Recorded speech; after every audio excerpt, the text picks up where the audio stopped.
저금리 시대 노후 자산 준비를 위한 SC제일은행의 솔루션 프리미엄 에이지 소프트 런칭 이벤트에 오신 여러분 환영합니다. 저는 오늘 사회를 맡은 SC제일은행 방카슈랑스부의 이정아입니다.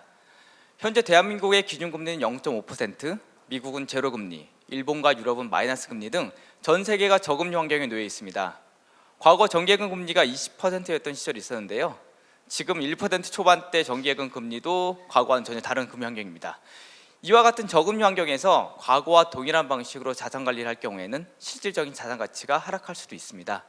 이에 SC제일은행에서 저금리 시대 노후 자산 준비를 위한 프리미어 에이지 서비스를 준비하였습니다.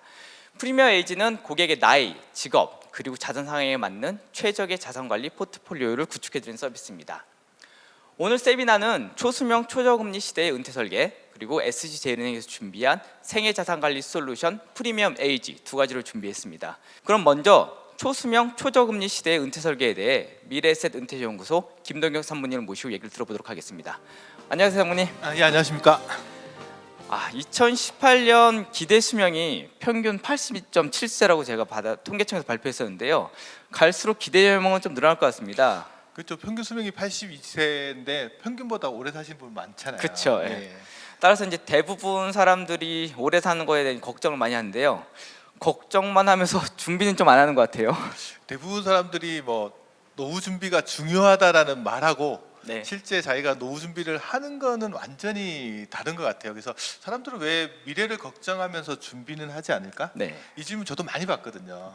그때 제가 무슨 이야기를 해드리냐면 네. 조삼모사 이야기를 한번 해드려요. 조삼모사 조삼모사 들어본 적 있으시죠? 그렇죠. 한문 시간에 배웠던. 그렇죠. 네. 아침에 3개, 저녁에 4개 도토리를 주겠다고 이제 사육사가 원숭이한테 이야기했더니 원숭이가 그러지 말고 아침에 4개를 달라. 근데 우리는 배우기를 어차피 7개 똑같은데 그렇죠. 원숭이 바보다 이렇게 배웠는데 네. 원숭이는 바보가 아니고요. 원숭이는 금융에 대해서 너무 잘 알고 있어요. 원숭이가요. 한번 볼까요? 원숭이가 왜 아침에 4개를 달라고 그랬을까? 이유가 뭘까요? 첫 번째는 뭐냐 그러면 원숭이는 이걸 의심하는 게 저녁에 사육사가 올까? 이게 100% 확신이 있으면 그냥 저녁에 4개 받아도 별 상관없는데 그렇죠. 불확실한 거예요. 그러면 아침에 4개를 달라고 해서 4개를 받으면 그냥 그걸로 끝나느냐, 아니면 또 5개 달라고 그럴 거고요. 5개 주면 6개 달라고 그럴 거고, 6개 다 받으면 또 7개 달라고 그럴 거예요. 7개 받으면 끝나냐, 다음 날 7개 또 달라고 그럴 거예요. 그렇죠. 이게 금융에서 이걸 뭐라고 하냐면 거래 상대방에 대한 리스크예요. 아, 상대방에 대한 신뢰가 있으면 사람들이 뭐 그거에 대해서 크게 개념치 않는데, 신뢰가 없으면 미리 다 확보해 놓으려고 그러거든요. 국민연금에 관련돼서 사람들이 불신을 갖는 가장 큰 이유는 뭐냐면, 과연 내가 연금을 받을 때 국가가 연금을 지급해 줄 능력이 될까? 그렇죠. 다 걱정하는 것 그러니까 같습니다. 괜히 네. 불만 있으니까 그거 확정해 달라, 뭐 법으로 좀 보장을 해달라 이런 이야기를 하는 것들은 결국 사육사가 저녁에 올까에 대한 것들입니다. 그 두 번째는 왜 사람들은 노후 준비나 미래를 위해 저축을 잘 못하냐? 원숭이랑 똑같습니다. 저녁에 올 때까지 살아 있을까? 저희 와이프한테 똑같은 이야기합니다. 노후 준비하자고 연금을 하나 가입하자 그러면 제일 먼저 하는 말이 일찍 죽으면 어떡하려고 이야기를 해요. 대부분 사람의 마음 속에는 자기가 하는 행동에 반대 결과가 나타났을 때에 대해서 사람들은 두려워하는 거죠.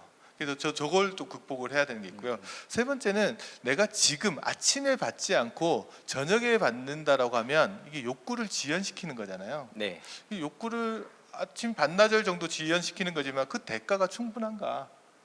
이거는 원숭이는 하루 반나절 이야기지만 우리가 노후를 준비한다라는 거는 한 3, 40년을 두고 욕구를 지연시키는 행동이기 때문에 쉽지가 않아요. 그 대가로 어마무시하게 많은 것들을 요구할 수가 있거든요. 그렇죠. 그래서 내가 노후 준비를 하지 않는다 그러면 저 세 가지 중에 어느 거가 나를 방해하고 있느냐. 네. 근본적으로 사람의 뇌는요, 장기 투자하기에 적합하지 않다라고 이야기를 합니다. 이건 실험적으로도 증명이 됐는데, 이제 하버드에 계시다 뉴욕대학교에 가신 허시퍼드라는 교수님이 재미있는 실험을 한번 해봅니다. 이게 우리 병원에 가면 이제 fMRI라는 기계가 있는데, 기능성 MRI라고 해서 우리 MRI 사진 찍잖아요. 네. 그거 찍으면서 어떤 행동을 할 수 있는 게 이제 기능성 MRI 기계인데, 거기에다가 실험 대상자를 넣고 이제 한번 테스트를 해봐요. 현재의 자기 자신에 대해서 한번 생각해 보십시오라고 하고 사진을 한 장 탁 찍으면 사람들의 뇌 사진 중에서 이 뇌 사람이 이마의 앞부분, 여기 전두엽이라고 하는 곳에 이제 전기 신호가 막 흘러갑니다. 그리고 조금 있다가 잠시 멈춘 상태에서 자기 자신에 대한 건 잊어버리시고 당신하고 전혀 관계없는 사람을 한번 생각해 보십시오 하고 사진을 또 한 장 찍어요. 그러면 앞쪽에 있던 전기 신호 가던 것들이 싹 사라지고요. 어디로 가냐 그러면 내 가운데 쪽에 전기 신호가 막 가기 시작해요. 자기를 생각할 때랑 다른 사람을 생각할 때는 완전 다르다는 거죠. 네네. 근데 중요한 거는 10년 뒤에 당신을 한번 생각해 보십시오 하고 사진을 찍으면 과연 사람들의 전기 신호, 내 신호는 내 앞쪽에 갈 거냐, 내 가운데 갈 거냐. 가운데인가요? 대부분 한 100명을 놓고 찍어보면 한 96명 정도는 내 가운데 쪽에 신호가 가요. 그럼 현재의 나랑 10년 뒤에 나는 같은 사람이 아니고 다른 사람으로 보고 있다는 거죠. 그러니까 네. 내가 지금 저쪽에서 10년 뒤에 찾아 쓴다는 얘기는 무슨 이야기를 하는 거냐 그러면 옆집 아저씨나 뒷집 아주머니를 위해서 저축하는 거랑 똑같다라는 거죠. 내는 그렇게 받아들인다. 내는 혹시 예. 옆집 아저씨나 뒷집 아주머니를 위해서 저축하고 계세요? 아니죠. 저를 위해서 그만큼 장기 저축하는 거는 내가 잘 받아들이지를 못해요. 근데 나머지 4명이 있는데 그분은 어떻게 돼 있냐 그러면 현재의 나랑 미래의 나를 생각할 때 똑같은 부위, 내 앞쪽에 전두엽 부분이 활성화되는 사람이 있어요. 그래서 할러지 펄트 교수님이 실험 대상자들을 놓고 그러면 동일한 부위가 활성화되는 사람과 그렇지 않은 사람들을 한번 조사를 해봤어요. 이분들 재산은 어떻게 될까 조사를 해봤더니 현재의 나랑 미래의 나가 같다라고 생각하는 사람이 그렇지 않은 사람보다 재산을 거의 2배 반 정도를 많이 가지고 있어요. 그래서 대부분 한 100명 중에 96명 정도는 어려워하고 그렇지 않은 4사람 정도가 부를 가져가는 재밌는 실험 결과가 나왔죠. 진짜 사람이 장기수에 적합하지 않군요. 대부분이요. 근데 저도 말씀 듣고 보니까 저 자신도 현재 생활에 좀 더 충실한 것 같고 10년, 20년 뒤는 솔직히 그림이 잘 안 그려지거든요. 조삼모사 하고 계신 거잖아요. 그러면 이제 이렇게 어려운 그러니까 장기 투자에 적합하지 않은 우리들은 어떻게 미래를 준비해야 되는지 좀 궁금합니다. 그래서 이제 할러스포드 교수님의 숙제도 그거죠. 대부분 사람들이 투자를 어려워하고 특히 장기 투자를 어려워하는데 이거 과연 어떻게 준비를 시킬 거냐. 그래서 이제 재밌는 또 실험을 하나 하는데 10년 뒤나 20년 뒤 미래의 자기 모습하고 똑같이 생긴 아바타를 하나 만듭니다. 네. 그 아바타를 만들어 두고요. 스케일바를 하나 둡니다. 그리고 자기가 벌어들이는 소득 중에서 스케일바를 딱 놓고 내가 이 돈을 미래를 위해서 쓰겠다라고 해서 스케일바로 미래 쪽으로 이렇게 밀어버리면 10년 뒤, 20년 뒤에 자기 모습이 활짝 미소를 짓게끔 만들어놔요. 그런 다음에 또 반대로 네. 지금 당신의 소득을 현재를 위해서 다 써버리겠다 그러면 그 미래의 모습을 한 아바타가 인상을 확 찡그리게 만들어놔요. 네. 그 저축 금액을 결정하기 전에 저 스케일바를 한 2번 왔다 갔다 하고 나서 당신은 얼마를 미래를 위해서 저축하겠습니까? 라고 시켜보면 저축 금액이 그러지 않았을 때보다 확실히 늘어납니다. 그러니까 미래를 위해 저축하게 만들려면 뇌를 속여야 돼요. 뇌를 속여야 된다. 뇌를 속여. 그러니까 현재의 나랑 미래의 나가 같다라는 것들을 사람들로 하여금 계속 상상하게끔 만들어줘야 되거든요. 그게 우리가 잘 알고 있는 찰스 디킨스의 소설에 보면 크리스마스 캐럴이라는 소설 알고 계시죠? 네. 크리스마스만 되면 이제 스크루지 영감이 나와가지고 맞습니다. 유령을 만나는데 과거의 유령, 현재의 유령, 미래의 유령을 만납니다. 근데 스크루지가 자기의 삶의 모습을 확실하게 바꾸게 된 거는 미래의 유령을 만나서 자기 미래의 모습이 어떻게 될 건지를 정확하게 보고 난 다음에 행동을 바꾸거든요. 그렇죠. 그래서 자기 미래에 대해서 상상하게끔 하는 것들이 부자가 되는 지름길입니다. 근데 이렇게 또 생각을 바꿔놔도 사람은 근본적으로 원상태로 돌아오려는 속성들을 가지고 있어서 그래서 뭘 해야 되냐 그러면 좀 강제적인 약정을 하나 좀 해놓을 필요가 있습니다. 그리스 로마 신화에 보면 오디세우스, 그러니까 그리스어로 율리시스라고 하는데 네네. 율리시스가 누구냐 그러면 우리 트로이 전쟁을 아시잖아요. 네. 트로이 전쟁에 보면 트로이 목마를 고안해 가지고 이제 트로이 전쟁에서 이기게끔 전략을 짠 사람이 이제 오디세우스 장군인데 전쟁에서 이기고 나서 다시 이제 그리스로 돌아오는 동안의 이야기를 쓴 게 이제 오디세이아라는 이야기인데 거기 보면 사이렌이란 요정이 나옵니다. 우리 스타벅스에 가면 우리 사이렌 오더 하시잖아요. 네, 사이렌 거기 오더. 그 사이렌이 거기서 나온 어원인데 아주 아름다운 노래를 불러요. 우리 앰뷸런스 위의 사이렌도 거기서 나온 어원인데 너무 아름다운 노래를 듣는데 이제 율리시스는 뭐가 하고 싶은 거냐 그러면 그 노래는 듣고 싶어요. 근데 그 노래를 듣는 사람들은 대부분 바다로 뛰어내려 떨어져 죽거나 협곡에서 뭐 맞춰 죽거나 다 목숨을 끊어버리거든요. 율리시스는 노래는 듣고 싶은데 죽고는 싶지 않아요. 그렇죠. 그래서 저 협곡을 지나가면서 율리시스가 어떤 행동을 하냐 그러면 자기 노젓는 뱃사공들한테는 전부 밀랍으로 길을 막아버립니다. 못 듣게. 근데 자기는 길은 열어놓고 움직여서 떨어져 죽을 수 있으니까 몸을 돛대에 묶어요. 그리고 저 협곡을 통과합니다. 중간에 아름다운 노래를 듣자마자 풀어달라고 크게 외치겠지만 저 뱃사공들은 전부 다 길을 막고 있기 때문에 듣지를 못해요. 그렇죠. 그러면서 저 협곡을 통과하는데 이게 우리가 장기 저축을 했을 때 수많은 유혹이 있거든요. 중간에 풀어달라는 수많은 유혹이 있는데 그 유혹을 이겨내려고 하면 어느 정도 강제적인 약정을 할 필요가 있어요. 그래서 국민연금이라는 것들도 보면 아주 장기적인 약정을 하면서 60세 이전에 못 찾아쓰게끔 해놓고요. 네네. 대부분의 연금 상품도 처음에 세제 혜택을 많이 주는 대신에 중도 해지했을 때 불이익을 주는 방식으로 해서 율리시스 약정을 하게끔 만들어놔요.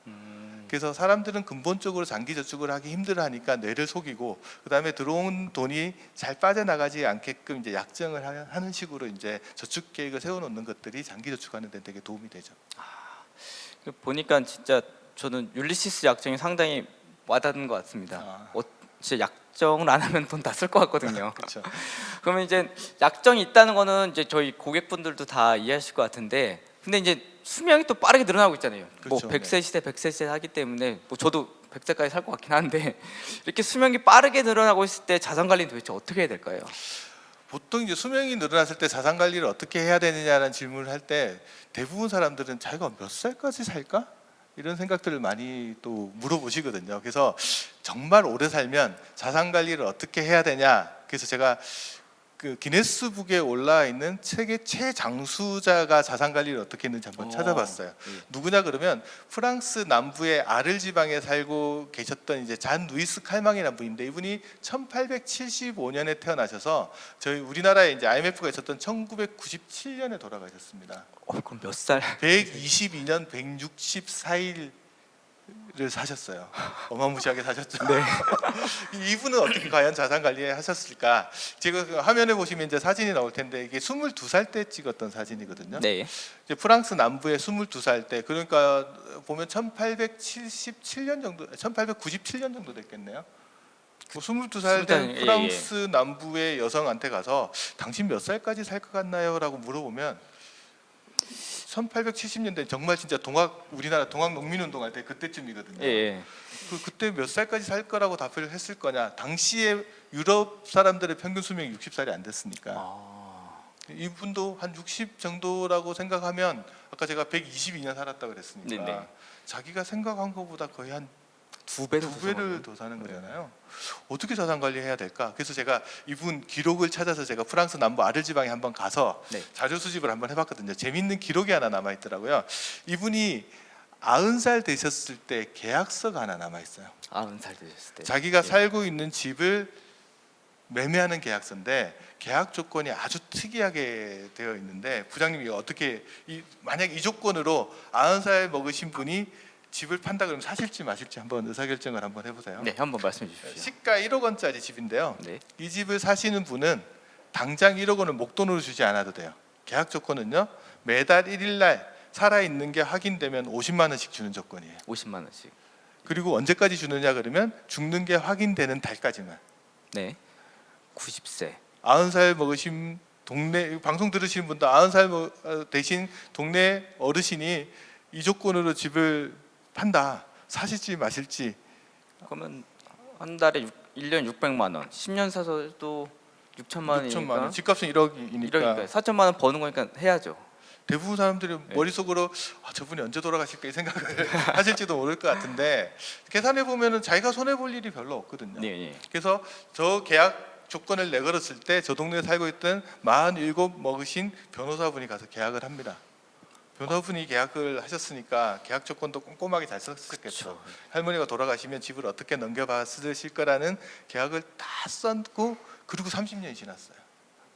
30년이면 변호사는 77이 되고 네. 할머니는 120살이 됐는데 변호사가 먼저 돌아가십니다. 변호사는 그 생각을 안 해봤을 거예요. 자기가 먼저 죽는다는 생각. 자기가 먼저 죽었을 때 집을 어떻게 할 거라는 것도 계약서에 없어요. 아, 그 배우자분이 민법에 의해서 이제 계약을 승계를 받아가지고 2년 반을 더 붓고 그 집을 넘겨받으세요. 근데 가만 생각해 보면 30년 넘게 분 거잖아요. 그렇죠. 그러면 실제 낸 돈도 보면은 거의 2억 원이 넘거든요.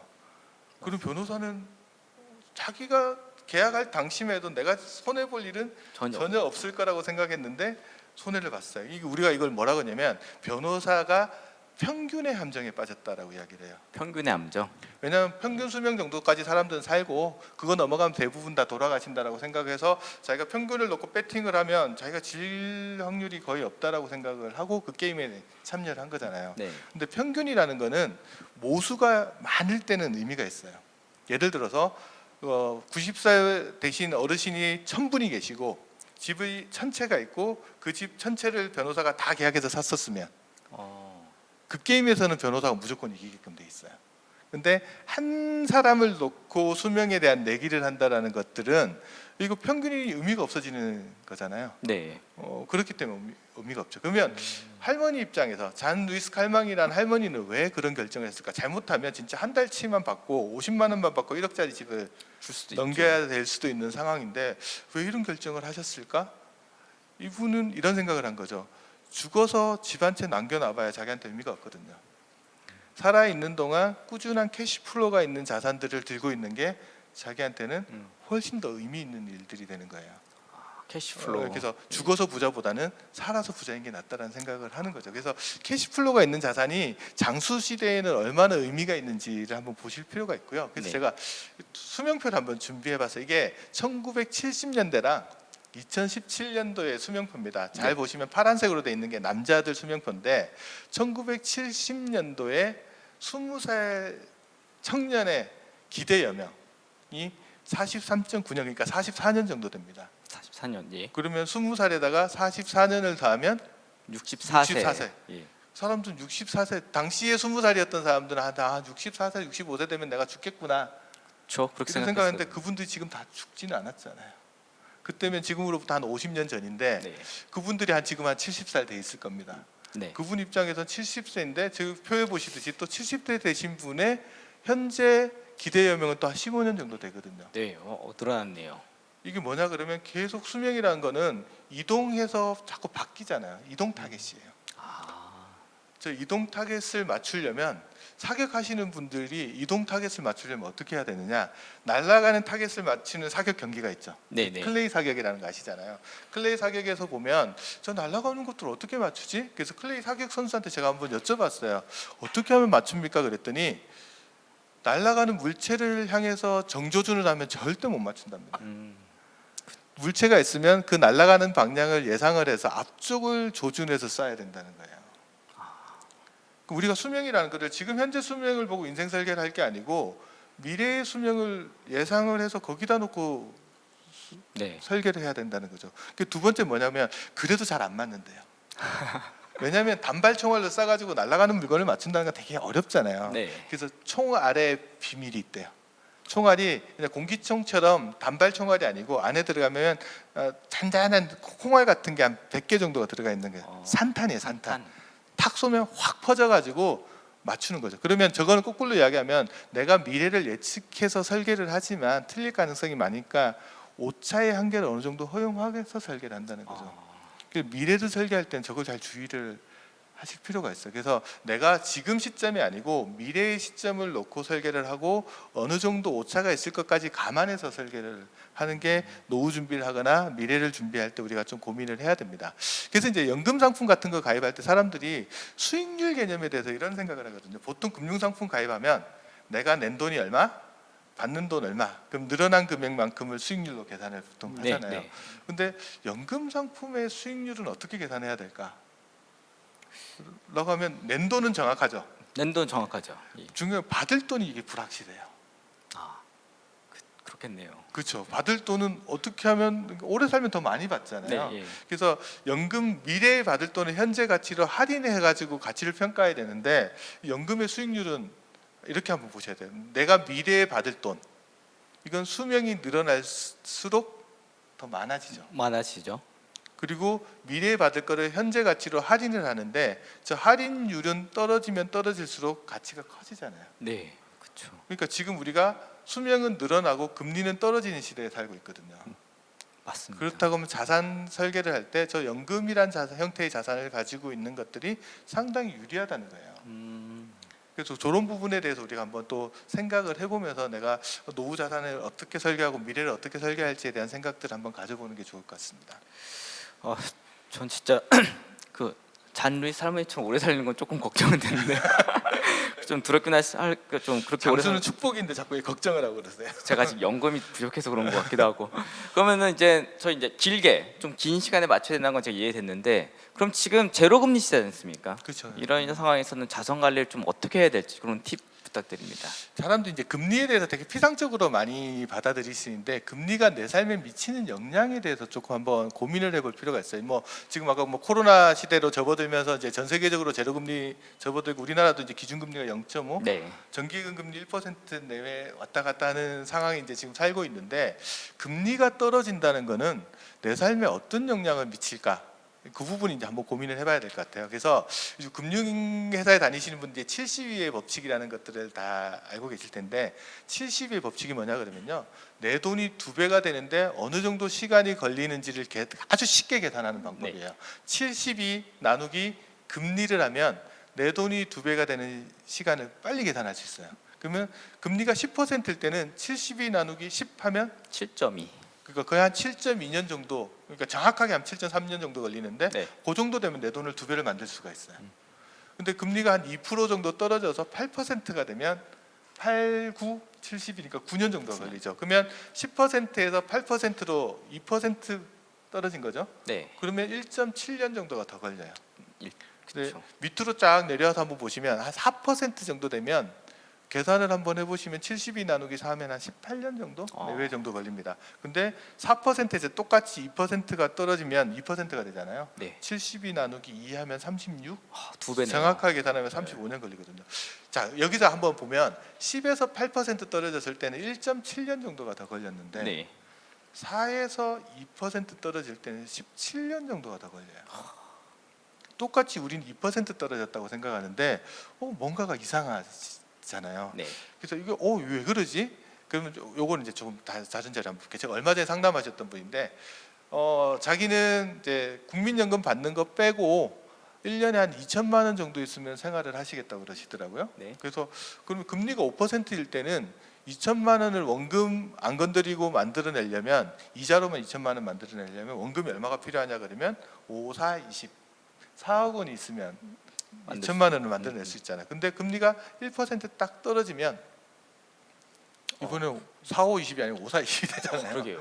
1억 원이 더 필요해요. 1억 원. 3%가 되면 6억 7천, 2%가 되면 10억 원이 있어야 되고 1%가 되면 20억. 20억 있어야 돼요. 그렇죠. 자, 사람들은 2%에서 1% 떨어진 게 작년 올해 상관 일이죠. 네네. 그 노후 생활하는 입장에서는요, 2%일 때는 10억 있으면 2천만 원을 만들어낼 수 있는데 지금 2천만 원 만들어내려면 20억 있어야 되는 거. 근데 어디서 10억 원을 들고 올 수가 없잖아요. 맞습니다.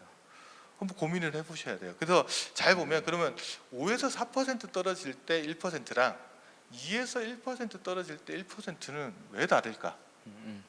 5에서 4% 떨어질 때 우리는 이거 1% 떨어졌다고 흔히 이야기하는데 틀린 표현이에요. 5개가 4개가 되면 20%가 떨어진 거죠. 그렇죠. 금리가 5에서 4%로 떨어진 거는 20%가 떨어진 거예요. 1%가 떨어진 게 아닌 거죠. 맞습니다. 정확한 표현으로는 1% 포인트가 포인트가 떨어졌다고 이야기하죠.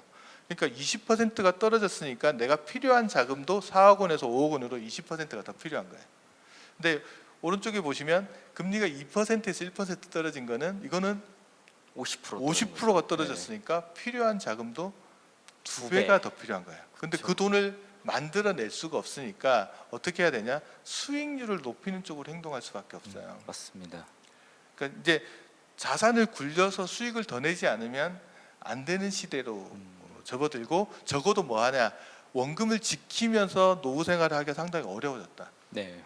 그래서 이제 자산 관리가 그렇게 중요해지기 때문에 투자를 해야 되는데 또 투자를 하자 그러면 사람들이 리스크를 걱정하죠. 겁나죠. 겁나죠. 이렇게 리스크 하면 대부분 뭔 생각하냐면 피해야 된다는 생각을 해요. 네. 근데 이게 뭐가 잘못된 거냐면 리스크에 대한 용어를 한국말로 번역할 때 잘못 번역한 것 같아요. 네. 영어 사전에 찾아보면 동사로 take 동사를 되게 많이 씁니다. take 리스크 취하다. 취하다. 네. 그죠? 우리는 자꾸 피하자 그러는데 우리말의 리스크를 위험으로 번역했을 때 우리말하고 어떤 게 다르냐라고 보면 리스크는 우리가 흔히 생각하는 위험이 아니에요. 우리가 위험하면 떠오르는 영어 단어가 danger라는 단어가 있죠. 이 danger 단어를 사전에 찾아보면 avoid 피한다는 동사를 많이 쓰거든요. 네. 그럼 리스크하고 danger가 다른 건가? 리스크는요 어떤 거냐면요, 어떤 행동을 취했을 때 좋은 일이 일어날 수도 있고 나쁜 일도 일어날 수 있어요. 예를 들어 내가 주식을 사면 주가가 오를 수도 있고 떨어질 수도 있죠. 근데 네. 내가 주식을 안 사면 아무 일도 안 일어나요. 그렇죠. 그게 리스크예요. 근데 데인저는 어떤 거냐면 지금보다 안 좋은 쪽으로만 일어나는 거예요. 그럼 데인저는 피하는 게 맞지만 리스크는 피하면 손해도 안 보지만 이익도 못 가져가는 거죠. 예. 그래서 리스크는 피하는 게 아니고 매니지먼트, 관리하는 쪽으로 가져가야 됩니다. 근데 누군가가 리스크를 한국말로 번역하면서 위험으로 번역하니까 우리 내에 위험이 차지하고 있던 자리, 데인저가 차지하고 있었잖아요. 네. 그거 피해야지. 그렇죠. 그렇죠. 그러니까 리스크는 피해야 되는 걸로 생각하는데 리스크는 피하는 게 아니고 관리하는 거다라는 생각을 가지고 있어요. 특히나 최근에 같은 저금리 상황에서는 그 리스크에 대한 개념 정의들을 조금 잘해 놓는 게 상당히 중요한 부분 같습니다. 예, 이제 저금리 시대는 이제 리스크를 테이킹해서 네. 좀 더 뭔가 좀 고수익을 내는 상품들로 가야 된다 말씀해 주셨고요. 그럼 이제 투자를 해야 된다는 것도 이제 좀 알겠는데 그러면은 노후의 자산은 어떤 형태로 가지고 있어야 되나요? 노후 준비할 때 이제 자산을 제가 이제 구분을 하라 그러기 전에 네. 우리나라처럼 저금리 상황과 고령화를 앞서서 겪은 나라가 있죠. 일본? 일본이죠. 예. 일본 금융청이 작년 7월경으로 기억하는데 네. 초수명 시대의 자산 관리를 이렇게 하라고 지침을 제시를 해준 게 있어요. 그 우리가 살아가는데 한번 지침이 될까 해서 제가 한번 자료를 가져와 봤는데 예. 첫 번째 지침이 뭐냐면 수명이 늘어났으니까 돈의 수명도 늘리래요. 도발적인 표현인데 적어도 자신의 수명하고 자산의 수명을 일치시켜야 된다는 이야기를 하는 거죠. 예. 그 두 번째 지침은 뭐냐 그러면 무전장수하지 않으려면 계획적으로 인출해라. 인출할 때 그냥 막 쓰는 게 아니고 자기가 어느 정도 수명을 감안해서 인출 플랜들을 세워야 된다. 네, 네. 요건 제가 조금 이따 좀 더 자세하게 설명하겠습니다. 네. 세 번째 거는 뭐냐 그러면 은퇴하면 노후 자금은 무조건 안전하게 우리는 가지고 있어야 된다고 생각을 하는데 은퇴 이후에도 투자를 해야 된다는 거예요. 왜냐하면 노후 생활 기간이 30년, 40년 되다 보니까 금리는 낮은 상황에서 무조건 안전자산에 두고 있는 것들도 위험하다는 거예요. 그렇네요. 자칫하면 돈이 먼저 떨어져 버릴 수가 있잖아요. 네. 그래서 무전장수하지 않으려면 은퇴 이후에도 투자를 어느 정도 지속해야 된다는 거. 네 번째도 재밌습니다. 고령기에 인지 능력과 판단 능력 저하에 대비하라는 거예요. 일본은 이게 되게 심각합니다. 왜냐하면 노후 자금들이요 어떻게 되냐면 75세 이후에 고령자들이 많아지면서 치매 환자들이 늘어나잖아요. 네. 그 돈이 맡겨놨는데 꺼냈을 수가 없어요. 의사결정을 못하니까. 그렇다고 자녀들도 가져갈 수가 없거든요. 그렇겠죠. 그러면서 이제 뭐가 중요해지냐 그러면 저 때를 대비해서 자녀랑 부모가 같이 그 자산에 대한 의사결정을 어떻게 할 건지에 대해서 미리미리 상담을 하는 것들이 자산 관리에서 되게 중요해집니다. 네. 그래서 은행이나 증권사 그 객장에서 많이 하는 서비스가 뭐냐 그러면 상속과 관련된 상담들을 되게 많이 해요. 네. 같이 오셔가지고. 왜냐하면 미리 결정해 두지 않으면 잠겨버리는데 그렇게요. 그 돈을 꺼내 쓸 수가 없거든요. 자식도 못 쓰고 부모도 못 쓰면 돈은 있는데 쓰지도 못하면 문제가 발생하거든요. 그래서 저런 부분에 대해서 이제 자산 관리하는 거에 대해서 좀 주의를 해야 된다. 그리고 이제 노후 그러면 이제 수명이 늘어난 만큼 돈의 수명도 늘려라고 했는데 그럼 어떤 방식으로 하느냐라고 하면 저는 크게 노후 자산을 두 가지 형태로 가지고 있으라고 이야기를 합니다. 네. 하나는 이제 곡간형 자산이 있어요. 곡간 아시죠? 시골에 가면 네, 네. 창고 딱 열어보면 벼가 가득 쌓여 있으면 기분 되게 좋잖아요. 네. 내가 노후 자금을 전부 곡간에 넣어놨다. 처음에 시작할 땐 되게 좋을 거예요. 근데 시간이 지르면서 곡간에서 곡식을 꺼내 쓰기 시작하면 수명이 계속 늘어나는 상태에서 저 곡간의 곡식들이 줄겠죠. 줄고 어느 순간에는 불안해지기 시작할 거예요. 그 예전에 농사짓던 보릿고개 이야기 하잖아요. 네. 그 봄이 되기 전에 곡식이 다 떨어질까 걱정하듯이 아무리 넓고 좋은 창고를 가지고 있다고 하더라도 수명이 계속 늘어나는 상황에서 그 감당하기 쉽지가 않거든요. 근데 곡간 형태의 자산을 가지고 있대 반대측에 뭘 가지고 있어야 되냐면 우물 형태의 자산도 가지고 있어야 돼요. 우물 형태. 우물은 뭐냐 그러면 저기 두레박을 놓고 물을 꺼내 쓰면 당장에 많이 풍족하게 쓰지는 못해요. 네. 하지만 내일 가도 또 물은 나와 있잖아요. 그렇죠. 그러니까 꾸준하게 캐시플로우 형태로 현금 흐름을 가져다 주는 자산도 가지고 있어야 된다는 거예요. 그럼 저걸 잘 조화롭게 해서 네. 기본적으로 내가 생활하는 데 들어가는 만큼의 비용은 우물 형태로 나오게끔 설계를 해주고 추가적인 여유 자금이나 비상 예비 자금 같은 것들은 곳간에서 꺼내 쓸 수 있도록 네. 스플릿 분리를 시켜놓는 작업들을 해요. 그러니까 외국에서는 이거를 상품간 배분, 그러니까 프로덕트 얼로케이션이라고 해서 상품 간의 배분이 필요하다라는 이야기들을 하는데 저거 되게 중요합니다. 네. 어느 한쪽으로 치우쳐 있게 되면 자칫하다가 이 무전장수할 가능성이 있어서 저 부분들 그래서 설계를 할 때 보통 이렇게 합니다. 내 노후 자금이 있으면 네. 은퇴하는 시점이 됐을 때는 노후 자금의 일부는 종신형 연금 형태로 기본적 생활비를 충당하게 설계를 해두고 나머지 자금은 투자 자산으로 빼놔서 필요한 시기에 꺼내 쓸 수 있게끔 자산을 설계하는 것들이 상당히 중요하고요. 저렇게 이제 플랫하게 설계를 해놨을 때는 무슨 문제가 있냐면 또 인플레이션 문제가 있잖아요. 물가가 그렇겠죠. 계속 올라가는 예. 문제가 있어요. 그래서 저 설계를 할 때 연금도 여러 개를 설계하는 거예요. 아, 연금도 여러 가지로. 그러면 개시 시기를 좀 다르게 설계를 할 수 있거든요. 네. 그럼 처음에 내가 생활하면서 하나 개시해서 쓰다가 네. 좀 부족한 시기가 되면 또 하나 더 게시하고 또 부족하면 하나 더 게시하는 방식으로 해서 설계를 해나가면 인플레이션 해치를 하면서 또 내가 필요한 생활비만큼 꺼내 쓸 수 네. 있는 방식으로 내 노후 설계를 할 수 있다는 것도 한번 보시고요.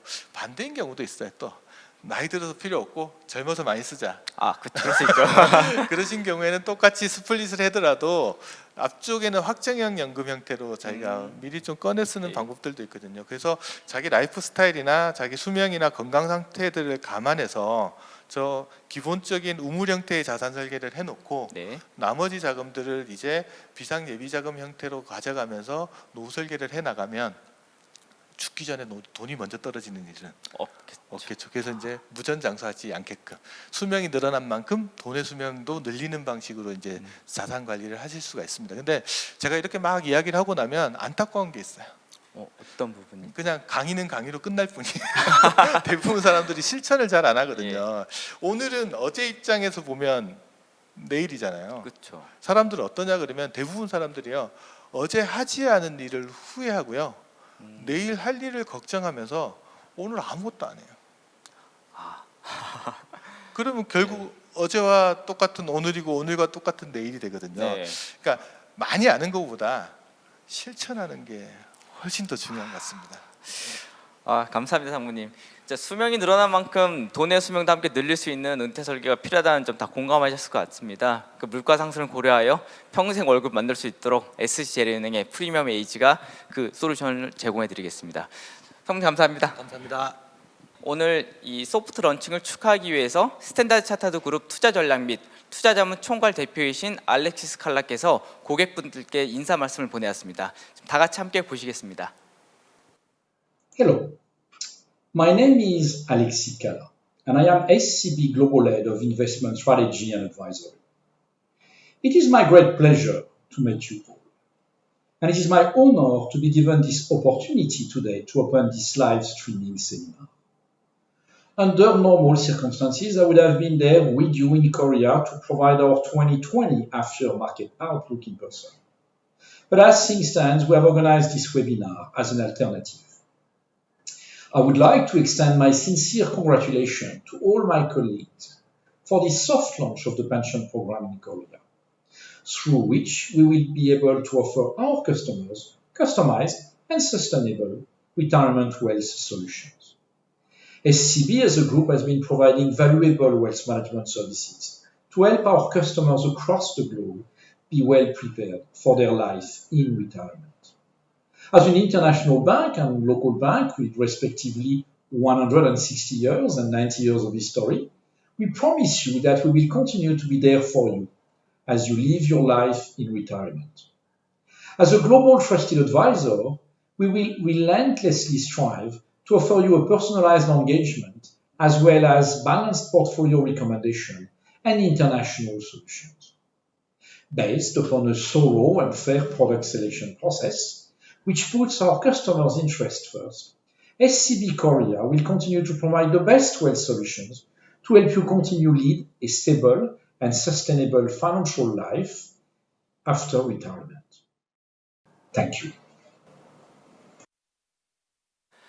알렉시스 칼라 말씀대로 고객의 이익을 우선으로 하는 엄격하고 공정한 상품 선정을 통해 최고의 자산관리 서비스를 제공해드리겠습니다. 그럼 SC제일은행에서 준비한 생애자산관리 솔루션 프리미어 에이지에 대해 알아보겠습니다. 프리미어 에이지 서비스에 대해서는 SC제일은행 투자자문부에서 웰스 어드바이저로 활동 중인 김미선 부장님이 소개해드리겠습니다. 안녕하십니까. 방금 소개받은 SC제일은행 투자자문부의 김미선 부장입니다. 부장님, 네. 100세 시대 제일의 시기를 통한 최고의 동반자인 SC제일은행에서 준비한 프리미어 에이지를 통해 제공해드린 솔루션은 어떤 것인가요? 네, 조금 전 강의를 들으셔서 알고 계시겠지만 정말 나도 모르는 사이에 120세를 살 수도 있는 그런 평균 수명이 늘어나게 됐습니다. 그래서 저희가 노후 대비 은퇴 설계에 대한 관심이 굉장히 높아지고 있는데요. 노후나 은퇴는 평생에 한 번은 꼭 생기는 일이기 때문에 미리 준비하시는 것이 좋다는 것을 조금 전 강의를 통해서 아시게 되었을 것입니다. 저희 프리미어 에이지는 초수명, 초저금리 시대에 노후 자산 준비를 위해 고객의 나이, 직업, 그리고 자산 상황을 고려해서 최적의 포트폴리오를 구축하고 고객님의 라이프 사이클과 니즈에 딱 맞는 생애 자산 관리 솔루션입니다. 그러면은 프리미엄 에이지에서 제공하는 솔루션 중에서 좀 직업별로 구체적으로 좀 부탁드립니다. 네, 저희가 직업을 한 5개 정도로 나눴는데요. 지금 부장님은 어디에 속하시나요? 저 직장인이죠. 네, 첫 번째로 노후를 준비하는 직장인입니다. 과거에 연이자가 10%, 20%였었을 때에는 저축해서 부자 되세요 이런 말이 통했었는데요. 지금과 같은 초저금리의 급여소득자가 자산을 모으는 방법이 그렇게 마땅하지가 않잖아요. 네. 이럴 땐 투자를 할 수 있는 기간을 늘리던지 아니면 복리의 마술을 적극적으로 활용하는 수익과 세금 혜택을 동시에 받으실 수 있는 금융 상품을 좀 제안을 드리고 있습니다. 네. 그리고 또 두 번째는 개인 사업자인데요. 개인 사업자는 되게 소득이 업다운이 굉장히 있다고들 말씀 많이 하시잖아요. 네네. 소득이 높을 땐 좋지만 불규칙적이고 또 그러다 보니까 연금 가입이 그렇게 넉넉하게 하지 못하셔서 노후 준비가 좀 많이 취약하시거든요. 이럴 땐 안정적인 소득을 위해서 저희가 제안드리는 안정적인 투자 상품을 통해 현금 창출을 하는 자산관리 서비스로 준비를 했습니다. 그리고 요즘에는 은퇴 이후에도 소비도 적극적으로 하시고 또 여가 활동도 즐기시면서 또 사회 봉사 활동으로 적극적으로 참여하시는 액티브 시니어라고 들어보셨죠? 네. 예, 그러신 분들은 재산 증식에도 좀 관심이 많으시고 사업을 어떻게 하면 승계할 수 있을지 또 위험 관리나 전문 세무 서비스에 대한 부분도 궁금해하시기 때문에 그런 부분을 중심으로 제공해 드리려고 합니다. 그리고 지금 집에 되게 홈 CFO 계시죠? 있죠. 네, 가정주부를 대상으로는요, 가정의 재무 목표를 달성하거나 자녀의 교육, 그리고 여성의 평균 수명이 남성보다 한 10년 정도 길다고 보고 있기 때문에 혼자 사는 10년까지도 준비해야 한다는 점을 착안해서 최적의 포트폴리오 자산 관리를 제공해 드리려고 하고 있습니다. 그리고 마지막으로 일과 삶의 균형이 필요하신 중소기업 CEO에게는 CEO 개인분들과 그리고 법인 운영에 도움이 되는 은퇴 플랜을 중심으로 제안드리려고 하고 있습니다.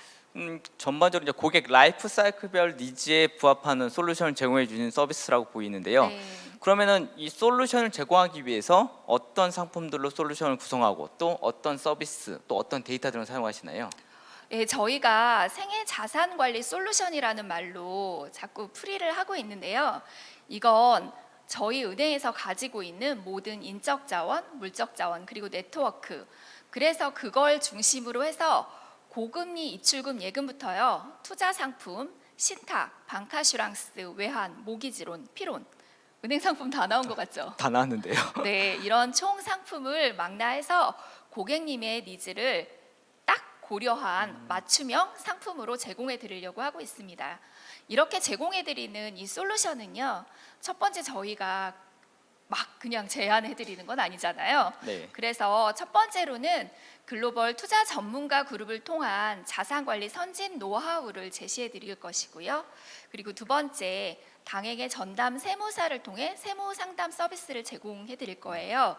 그런데 가끔 가다가 제가 저희 전담 세무사 한번 미팅해 보세요라고 말씀하시면 난 세무사 있어 이렇게 말씀하시거든요. 그런데 세무도 다 전문 분야가 있잖아요. 그렇죠. 예, 그래서 저희 은행에서 한번 받아보신 분들은 또 만족도가 굉장히 높으시기 때문에 예, 이런 상담 서비스도 저희가 무료로 제공해드리고 있고요. 그리고 또 세 번째로는 글로벌 리서치 데이터를 활용해서 신뢰도 높은 시장 전망을 제시해 드리려고 합니다. 그리고 또 하나 경쟁력 있는 상품을 제공해 드리고 있고요.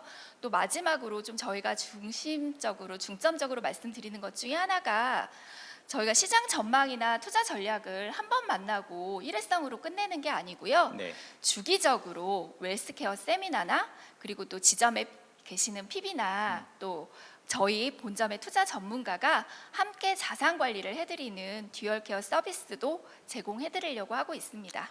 그러니까 글로벌 투자 전문가 그룹 활용 및 당인만의 듀얼케어 서비스 등 다양한 방법으로 프리미어 에이지 솔루션을 준비하는 걸로 보입니다.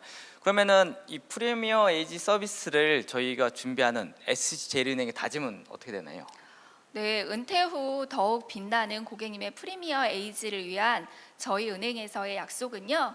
사실은 첫 번째로는 은행의 고객님의 남은 기대 여명이 굉장히 길잖아요. 그래서 저희는 글로벌 160년 전통의 신뢰도 높은 글로벌 솔루션 제공으로 고객님의 남은 긴 여정을 함께 할 거고요. 예, 저희가 풍부한 국제적 경험과 노하우를 가지고 있기 때문에 은퇴 자산은 안정적이어야 되잖아요. 그쵸. 네, 그래서 안전하게 관리할 수 있도록 예, 솔루션을 제공해 드리려고 하고 있고요. 두 번째로는 예, 고객의 이익을 우선을 하려고 합니다. 이 말씀하시면 뭐 너희 수수료 받으려고 하는 거 아니야? 이런 말씀 굉장히 많이 하시는데요. 고객과 은행이 함께 롱런하기를 저희는 바라고 있고요. 그래서 고객님들께 위험해서 아까 덴저하고 리스크 말씀하셨는데요. 덴저는 피하고 리스크는 테이크하면서 자산을 지켜주는 이런 방식을 하려고 하고 있고요. 그런 게 가능한 이유 중에 하나는 저희 금융그룹은 보험회사나 운용사가 없기 때문에 고객의 이익을 고려해서 공정한 상품 비교 추천이 가능한 점이 있습니다.